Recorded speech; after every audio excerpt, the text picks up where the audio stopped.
தன்னை மேற்கு மண்டலத்துக்காரன் சொல்லிக்கக்கூடிய எதிர்க்கட்சி தலைவர் திரு பழனிசாமி இந்த மண்டலத்துக்கு இது போன்ற செயல்களை செஞ்சாரா அப்படின்னு நான் கேட்க விரும்புறேன். இல்ல, அவர் செஞ்சதெல்லாம் என்ன?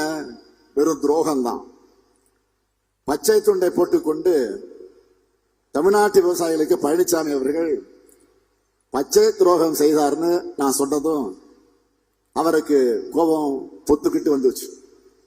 சொல்றாரு, நான் ஒரு விவசாயி, இப்பவும் விவசாயம் செய்யறேன்னு சொல்றார் பழனிசாமி. அவர் ஒரு துரோகி, இப்பவும் தொடர்ந்து துரோகத்தை செஞ்சுட்டு இருக்காருன்னு தான் சொல்லிக்கலாமே தவிர அவரை விவசாயின்னு சொல்றது உண்மையான உழவர் பெருமக்களை அவமானப்படுத்துறது சமமாயிடும். ஸ்டாலின் பேசுகிறார், எடப்பாடி பழனிசாமி தன்னை விவசாயி என்று சொல்லுகிறார். விவசாயி என்று சொல்ல மட்டுமல்ல, விவசாயி என்ற பச்சை துரோகி என்று சொல்லி இருக்கிறார். ஸ்டாலின் அவர்களே, விவசாயத்தை பற்றி உங்களுக்கு என்ன தெரியும்? வேணா நீங்க வாங்க, நானுங்க வரேன். ஒரு விவசாயத்தில் இருக்கின்ற பயிர்கள் எல்லாம் வைக்கலாம், என்ன பயிர்னு சொல்லிட்டா நான் ஒத்துக்கிறேன். என்ன பயிர்னு தெரியாது, என்ன தானியமும் தெரியாது.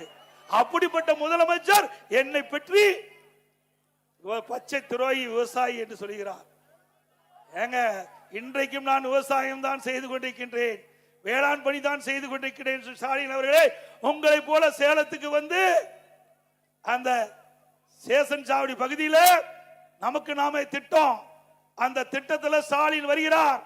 சேலம் மாவட்டத்திற்கு வந்து கரும்பு தோட்டத்தில் கான்கிரீட் தோட்டு போட்டு கரும்பு தோட்டத்தை பார்வையிட்டார்.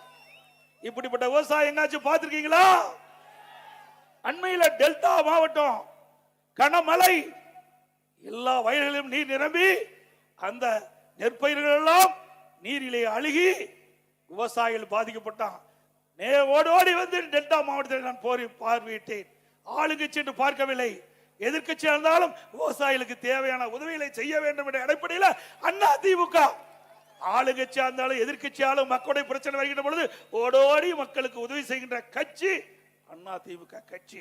அந்த அடிப்படையில் டெல்டா மாவட்டம் போனேன்.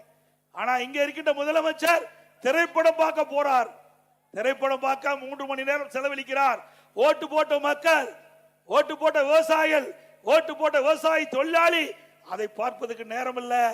அங்க தலைமைச் செயலகத்தில் ஒரு ட்ரேல அந்த அழுகி போன பயிரெல்லாம் வைத்து முதலமைச்சர் காட்டுறாங்க. இவரா முதலமைச்சர்? இவரா நாட்டு மக்களை பார்க்கிறாரு? இவரா விவசாயினுடைய உதவி செய்யக்கூடிய முதலமைச்சர்? இந்தியன் திருநாட்டிலேயே இப்படிப்பட்ட முதலமைச்சர் எங்கேயுமே பார்க்கல.